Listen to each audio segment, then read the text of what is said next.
Hi, I'm Laura. Let me take you on a journey that transformed my life in a seemingly perfect suburban neighborhood. My life unfolded like a complex tapestry, woven with threads of hope and despair. It was a sunny afternoon when Michael and I sat in our cozy living room, the silence broken only by the ticking of the clock. Why don't we try another doctor, Laura? There has to be someone who can help, Michael suggested, his voice filled with optimism. I sighed, feeling the weight of years of unsuccessful treatments. I don't know, Michael. It feels like we've seen every specialist in the state. He took my hand, his eyes sincere. We can't give up. We're in this together, remember? His unwavering support was my anchor, but little did we know, the storm was just beginning. The doorbell rang, and there stood Evelyn, Michael's mother, with her usual air of disapproval. Michael, we need to talk. Alone, Evelyn said, her eyes darting toward me with thinly veiled contempt. Reluctantly, Michael followed her to the kitchen.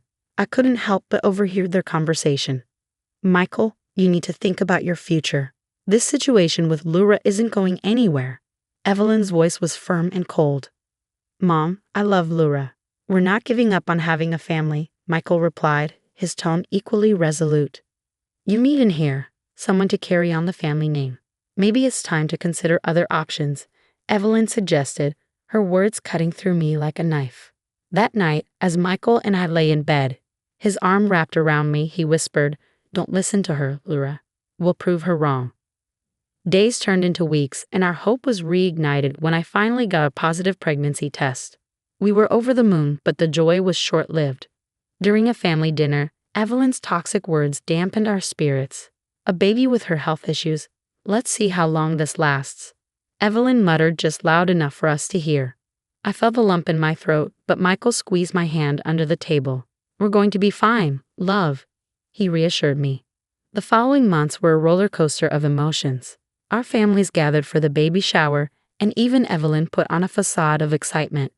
But her eyes, cold and calculating, never missed a beat. Make sure you take care of yourself, Laura.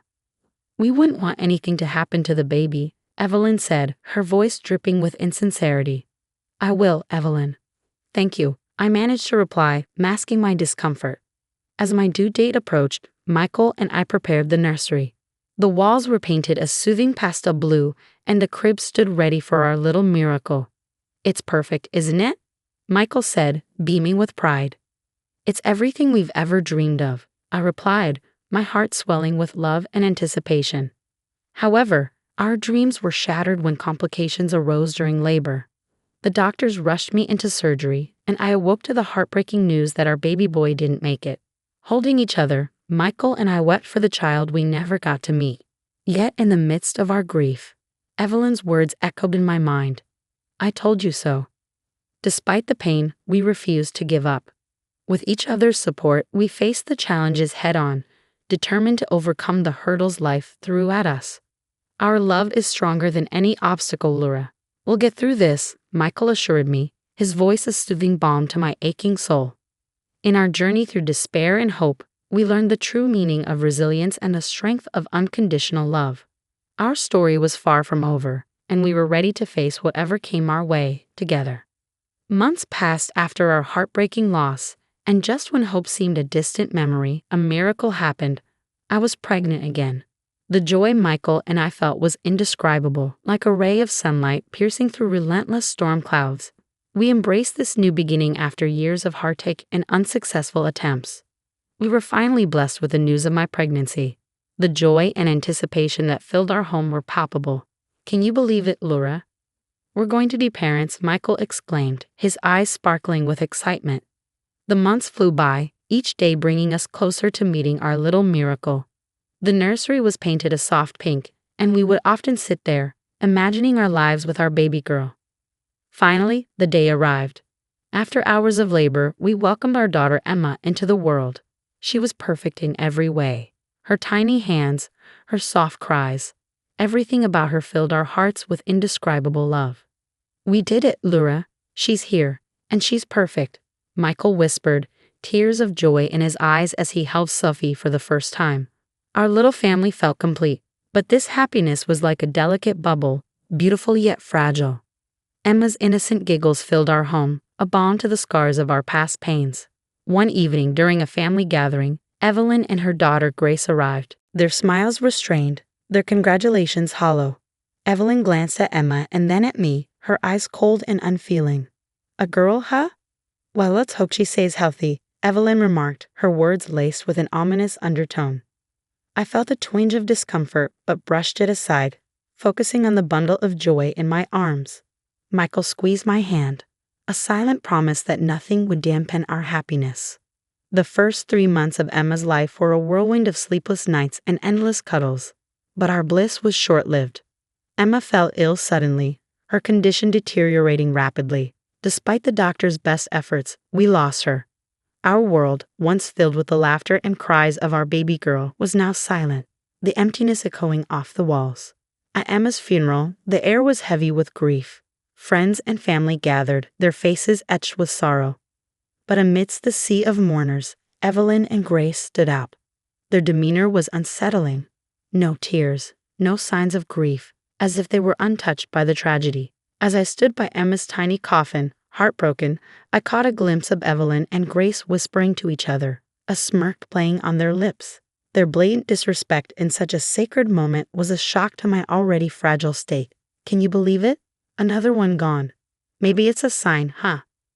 Grace whispered, not realizing I was within earshot. Evelyn chuckled softly. Perhaps Michael will finally see sense and leave her. I watched, stunned, as they exchanged smiles and whispers, their laughter a jarring sound in the solemn atmosphere. It was a slap in the face, a mockery of our pain. My heart pounded in my chest, anger boiling inside me. "I can't believe they're doing this," I whispered to Michael, my voice shaking. Michael looked in their direction, his expression turning from confusion to disgust. "I'll talk to them," he said, but I was already moving toward them. "Really, Evelyn? Smiling at a time like this? What's wrong with you?" I couldn't hide the bitterness in my voice. Evelyn turned to me, her smile fading into a smirk. "Oh, Lyra, always so dramatic. We were just..." "Just what? Celebrating my daughter's death?" I interrupted, my voice rising. The crowd began to take notice, their murmurs growing louder. Michael came to my side, his eyes filled with anger and disappointment. "Mom, this is unacceptable." "You're at a funeral," Michael said, his voice stern. Evelyn tried to defend herself.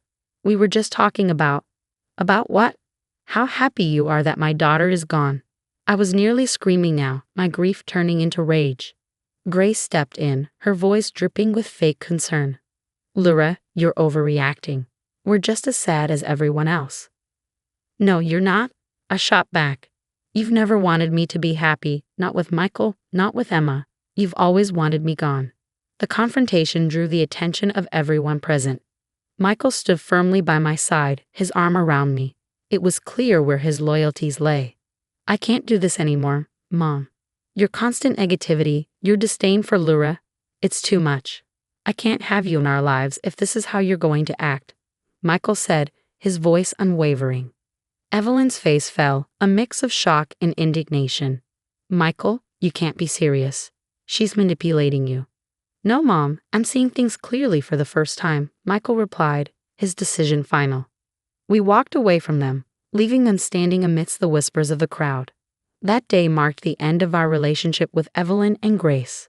Michael chose to stand by me, and together we faced the world, united in our grief and love.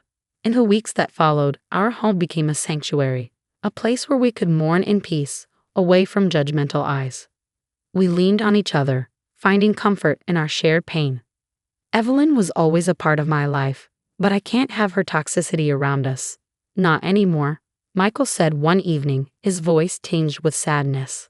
"I know it's hard, but I'm so grateful you're standing by me," I replied, my heart swelling with love for the man who would become my rock. As time passed, the acute pain of loss gave way to a dull ache, a constant reminder of what we had lost. We learned to live with it, to build our lives around the gaping hole left by Emma's absence. "We'll get through this, Lyra, together," Michael would often say, his words a beacon of hope in our darkest moments. Our journey was far from over, but we faced it hand in hand, our love a testament to our resilience. The betrayal of family was a deep wound, but in each other, we found the strength to heal and move forward. Years passed, weaving their way through our lives, bringing healing and new joys. Michael and I were blessed with 4 beautiful children, each a testament to our enduring love and the strength we found in each other.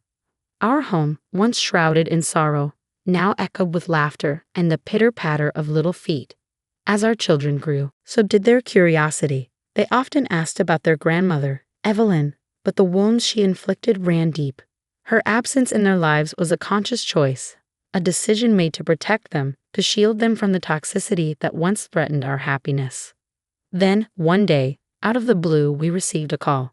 Evelyn was gravely ill, her time drawing to a close. She wanted to see us, to meet the grandchildren she had never known. The news stirred a whirlwind of emotions within me. "Why now, Michael, after all these years?"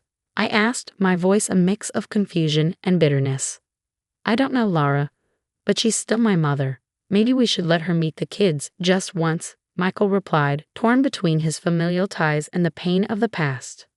After much deliberation, I agreed, not for Evelyn, but for our children and perhaps for Michael, to offer him some closure.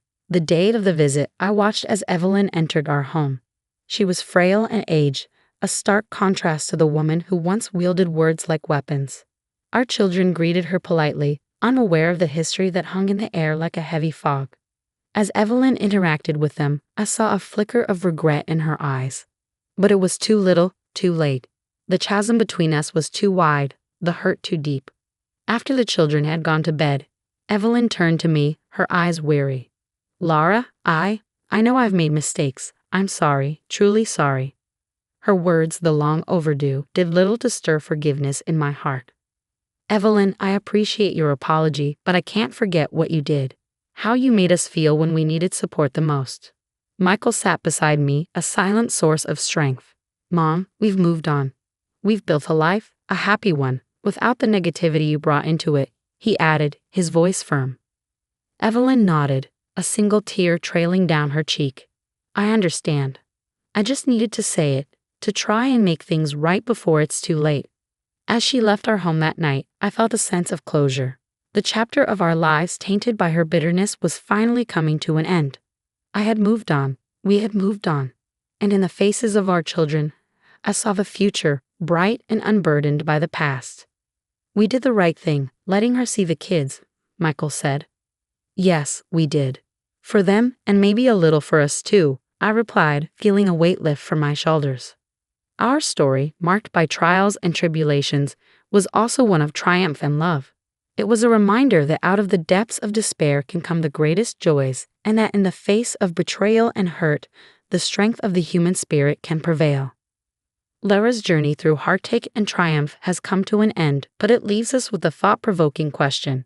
If you were in Laura's place, would you have allowed Evelyn, the person who caused so much pain, to meet your children in her final days? Is compassion more important than past grievances, especially when someone is seeking forgiveness at the end of their life? Share your thoughts and experiences in the comments.